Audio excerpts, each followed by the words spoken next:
En todos los rincones de la tierra, la hazaña de 16 muchachos uruguayos, llenos de fe y férrea voluntad, es el comentario obligado. Parece imposible comprender cómo todo ese grupo de alegres deportistas de rugby pudo sobrevivir a casi 4.000 metros de altura en las nieves eternas, más de 70 días, sin alimentos, sin ropas y además rodeados por decenas de camaradas muertos. A lo largo de la historia ha habido casos de sobrevivencia, pero pocos tan impactantes como el de la tragedia del vuelo 571 de la Fuerza Aérea Uruguaya, acaecido en octubre de 1972 en la región de los Andes. Este caso es impactante no solo por las dimensiones de la tragedia aérea, sino además por la cantidad de días que los sobrevivientes tuvieron que resistir antes de ser rescatados. Más de 70 días en una de las regiones más inhóspitas del planeta, en condiciones geográficas y climáticas que hacían de la sobrevivencia humana prácticamente una proeza. Bueno, hablemos de algunos datos acerca de la tragedia, pero también el llamado Milagro de los Andes. Aunque el avión sale del aeropuerto de Montevideo el 12 de octubre de 1972, el mal tiempo hace que haga una escala técnica en la ciudad argentina de Mendoza y se reanuda el vuelo al día siguiente, es decir, el viernes 13 de octubre de 1972, que es cuando ocurre el accidente, una fecha para muchos de mala suerte. Sentado en la ventana, de repente me vino algo, digo, fui a la cabina del piloto y cuando entré, estaban los dos pilotos de costado tomando mate. Digo, ¿qué, no maneja nadie acá? Aquí los pibes dicen, este avión tiene piloto automático, no ve, no sé cuánto. Cuando está hablando, mira para enfrente y aparece una montaña. Entonces anda para atrás, pónganse los cinturones, agarramos un pozo ahí de casi 1000 metros y quedamos en la montaña acá en el ombligo. El accidente ocurrió por un error del copiloto. Creía estar en un punto de los Andes y en realidad estaba en otro. Empezó a volar entre la turbulencia. El avión era lanzado hacia arriba, hacia abajo, y como ocurre en esos lugares, el avión pierde un poco el control. El valle en el que quedan los restos del avión una vez acaecido el accidente es llamado el Valle de las Lágrimas, una desafortunada coincidencia. El copiloto del avión, el teniente coronel Dante Héctor Lagurara, había tenido en 1963 un accidente en el cual había sobrevivido a una eyección. Sin embargo, no logró sobrevivir a la tragedia de los Andes.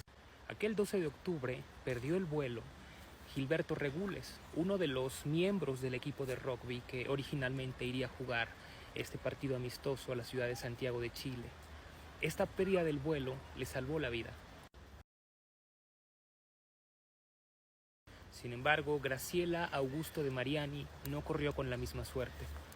Ella, al darse cuenta de que había lugares disponibles en este vuelo, decidió ocupar uno de esos lugares para llegar a tiempo a la boda de su hija mayor en Santiago de Chile. Ella murió poco tiempo después del accidente. En los días posteriores al accidente se llevaron a cabo labores de búsqueda y rescate desde helicópteros en las zonas en donde se suponía que se encontraban los restos del avión.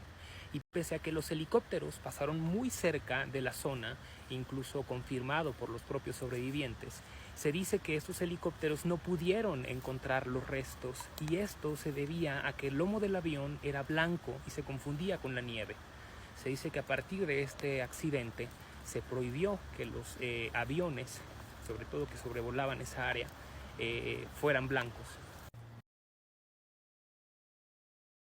Esta tragedia ha servido de inspiración para múltiples películas y documentales. Entre las más famosas, Viven y La Sociedad de la Nieve, actualmente disponible en Netflix.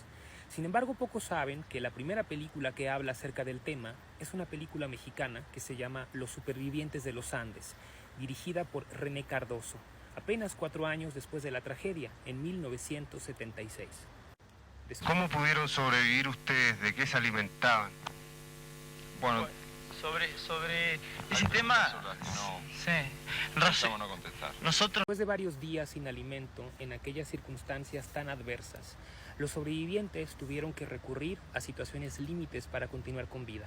Una de ellas, la antropofagia, es decir, el alimentarse de los cuerpos de sus compañeros que habían fallecido. Bueno, sabemos por las propias declaraciones de los sobrevivientes y podemos observarlo en las películas y documentales que antes de tomar esta decisión los sobrevivientes debatían sobre las implicaciones morales y legales de comer carne humana. Después de toda la polémica que se generó, la propia Iglesia Católica los exoneró, es decir, los liberó de todo pecado, pues era la única forma de que estos se mantuvieran con vida. Como último dato, podemos observar que en La Sociedad de la Nieve, el narrador de esta historia es Numa Turcati, quien muere 10 días antes de que estos sobrevivientes sean rescatados. Una vez que todos se encuentran alrededor de él para hacer el ritual de despedirlo, se dan cuenta que en la mano tiene un papel que todos se van pasando y al final nos damos cuenta que dice: no hay amor más grande que el que da la vida por sus amigos.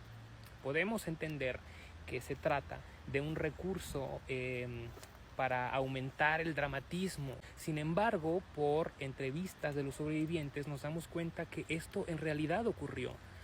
Numa Turcati muere, pero él antes escribe esta frase, que no es una frase inventada, sino que es una cita bíblica. Y esto les da la fuerza justamente a Nando y a Roberto para poder salir y emprender esta caminata de 10 días aproximadamente para encontrar a más personas que puedan concretar el rescate, que es justamente lo que termina ocurriendo.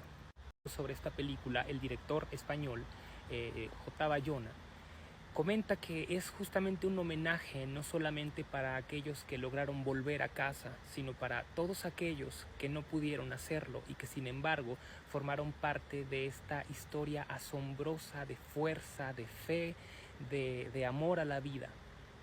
El último en morirse en la montaña fue Numa Turcati, que estamos todos de acuerdo que merecía un premio, Numa Turcati, no la muerte, y recibió la muerte como premio.